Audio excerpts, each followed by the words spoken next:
Hi and welcome. My name is Yawanda and I'm so glad to have you guys back for another video. So for this week, I want to bring you guys the art of being a gentle woman. Now, if you look on YouTube and you look at femininity content, which there is plenty of, it talks about, a lot of the time, it talks about the outward. So how to be feminine on the outward, grooming, outfits, style, etiquette, behavior, mannerisms, which is all great. In fact, that is how I started. But I think the in-depth content, the foundation, the basis is sort of, hidden in the pile of content. Now, I want to bring that back. I want to bring the foundations and the basis of everything else that you will ever learn in femininity, which is the art of being a gentlewoman. This video is the first part of the series, and I am not certain how many videos in this series there will be, but it's going to be fun and interesting to go through. So, what is a gentlewoman? Now, I want to read you a quote from one of my favorite books that I've read when I started out on my journey, which the book is actually titled Gentlewoman.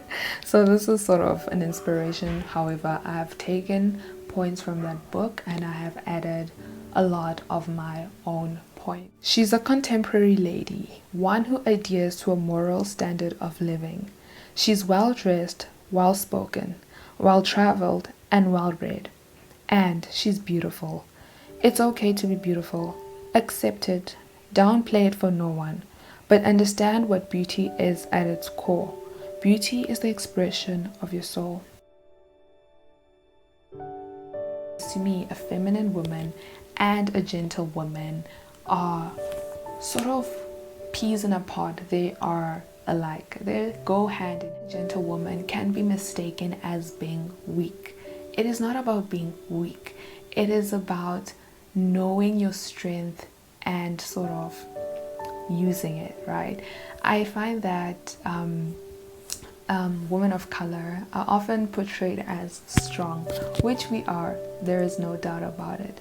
But I find that it is so beautiful to be strong and be feminine at the same time.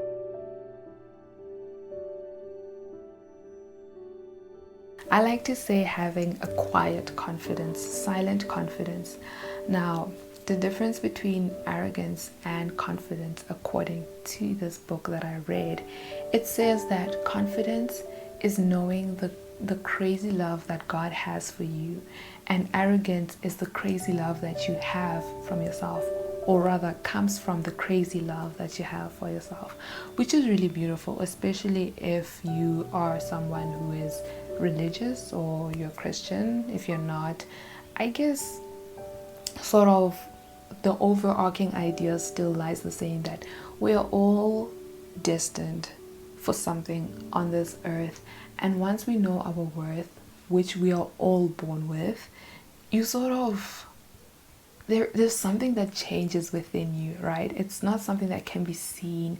It's an aura, it's a feeling, right? And not any physical. It comes from knowing your values and walking in those values, walking in the path that you were destined for. However, it is about realizing your weaknesses as well and trying to work on those. Once you know your worth, you know your strengths and your weaknesses, you sort of become in control of yourself. When I say yourself, I'm talking about your emotions, your behavior, your reactions, everything that happened. You become in control because at the end of the day, you know your worth and sort of you understand that everything else ain't nothing but a thing. I got this from a sermon by one of the pastors that I watch.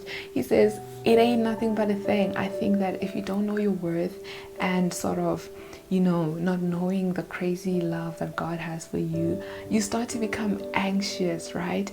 And when you're anxious, you're not confident. So these things go hand in hand, knowing your worth and realizing. Step is awareness, being aware that you have value, being aware that there is something for you on this earth, that you have a purpose.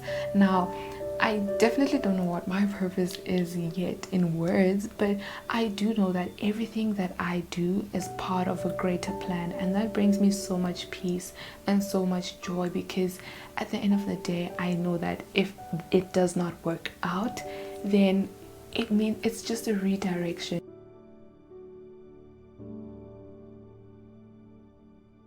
And the second trait of a gentlewoman is that she treats others as she would treat herself. In fact, for me, this would be the golden rule. But it is so difficult to treat others if you don't, love yourself, if you don't treat yourself. Your cup has to be full first before it can pour on to others. Now, I think that just this point or this trait, like treating others as she would treat herself, is so difficult to hear in today's society where everything is about the self-care, self-love, self-help, self-this, self-that, and everything is so competitive. When it comes to treating others as you would treat yourself, it's kind of tricky, right? But I think that if you want to take it up a notch, treat others better than you would treat yourself. Why? Because we're all different and we all have different preferences, different likes. So it's difficult to treat someone as you would treat yourself because, well, they probably would not treat themselves that way. So the best tip is treat others as pardon me, is that treat others better than you would treat yourself. This allows this makes room for any biases that we may have or any preferences that other people may have. Now this trait is not about pleasing people. It's very much different from that, but it is it comes from within. It's a compassion for people, right? It's wanting to help, wanting to serve, and that kind of stuff, but not pleasing, because at the end of the day, we are all not here to please anybody but one person, right? For me, the most important way to treat somebody as you would treat yourself or better than you would treat yourself is polite language. A gentlewoman uses polite language, right? Because most of all, if not all, our encounters with people are firstly through conversation. There are people that are very frank and outspoken. However, it should not be an excuse for using words that can insult others or wound others. It is very important to be mindful of your words. Hence, the first trait of being a gentlewoman is knowing your worth and being in control of your emotions. Once you know that first step, you can go on to the second step. So it's like levels to being a gentlewoman. An added bonus to polite behavior is that every action has a consequence, right? So it's a chain reaction. With every good action that you put out, you will get good actions back.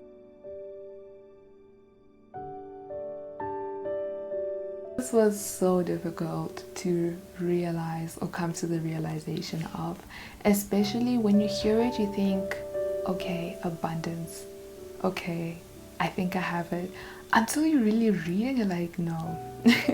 I've been operating in a scarcity mindset. So for me, it was difficult, and it's still very difficult. However, I think that because I'm aware of the areas in where I was operating in a scarcity mindset, I am able to change that mindset in the moment and build that muscle of operating from abundance. Abundance mindset is believing that there are enough resources for everyone, and a scarcity mindset is a mindset of lack and competition. Now, a scarcity mindset is not a general mindset, right? There are people that just generally see the world through that lens.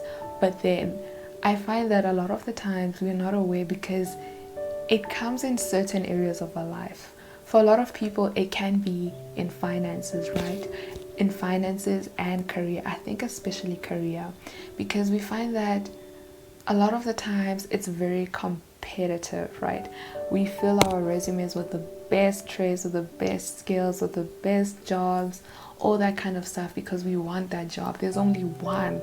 But I find that that mindset can creep into every other aspect of our lives, such as relationships and all that kind of stuff. So the first step is to identify which aspects of your life this scarcity mindset comes from, right? Because once you identify that, you will be aware and you will constantly be conscious of yourself creeping into that scarcity like mindset, like there is not enough. And I guess gatekeeping is part of that, but I don't want to talk about that today. But realizing that you have a scarcity mindset, it may not be in every aspect, probably just one aspect of your life. Once you identify that mindset, right, that scarcity mindset, it is very important to get rid of it. How do you get rid of it? Obviously, you switch now to an abundance mindset. Is your thoughts change? The way you look at the world changes. Now, it's not a one-time thing. You have to do it constantly. You have to constantly revisit that abundance mindset because it's a muscle that you're exercising, just like everything else that I mentioned before. It's all a muscle. It's all practice. It takes practice and awareness. So constantly revisit that mindset and you will find that you will start operating from an abundance mindset. And once you do, you will find yourself feeling a lot more calm and so relaxed, peaceful, no anxiety, which goes back to my first point, knowing your worth and realizing that we're all here for something, right? And that you will get what is due to you. There is enough for everybody. Which now leads me to my last point.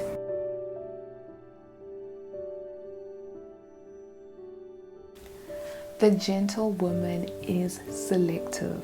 She doesn't settle, but she waits on God. Now, if you go back and you are aware of your worth, right? And you operate from a mindset of abundance, you start to become selective of the things that you let inside your life.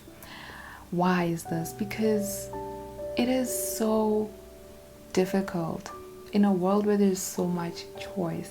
It is so difficult to sometimes know if you're coming or going, or to know if something is good for you or not. But if you know your worth and everything to use in abundance, you are very selective. You don't just take things because you feel like if I don't take it, there won't be any other, and this is a very beautiful state of being. For me, it's beautiful. Like, you start to realize that I don't need all those things, This means that suddenly you are observant and you pay attention to the details. You ask yourself questions such as, how will this be of value to me? What time am I taking out of my schedule to do this thing, to meet this person? Is this person really worth it in my life? That kind of thing. It's very applicable to almost any part of your life. Relationships, money, finances, same thing. And career, everything. I think it's such a beautiful state of being. Being selective also means that you are very much self-aware, which sort of wraps up the whole gift of being a gentlewoman, which is all about knowing your worth. When you are self-aware, you know your worth. And when you say no to good things, you're saying yes to greater things. Although I must say though, it comes with experience and it is not an easy thing to do, hence I put it last. But I think it is better to learn from the mistakes of other people than to have to go through the same thing on your own all over again, right? So be selective if you want to be a gentlewoman, and don't settle but wait on God. Don't just be selective but wait on God. Don't settle if something does not feel right. If it's not the right fit, just leave it. This goes for anything, especially if you're buying clothes, right? If it's not the right fit, just leave it. Now, this brings me to my closing. Your lifespan is too short. Your time is limited. Your attention span is limited. You can't distribute all your resources to everyone. Therefore, distribute accordingly. Thank you, lovely ladies, for taking the time to watch this video. It is my wish for you that you will take this advice and you will apply it in your life, and it will help you, as well as to realize the power that you have in being a gentlewoman. I wish you all a good week ahead, and I want to see you next time. Thank you.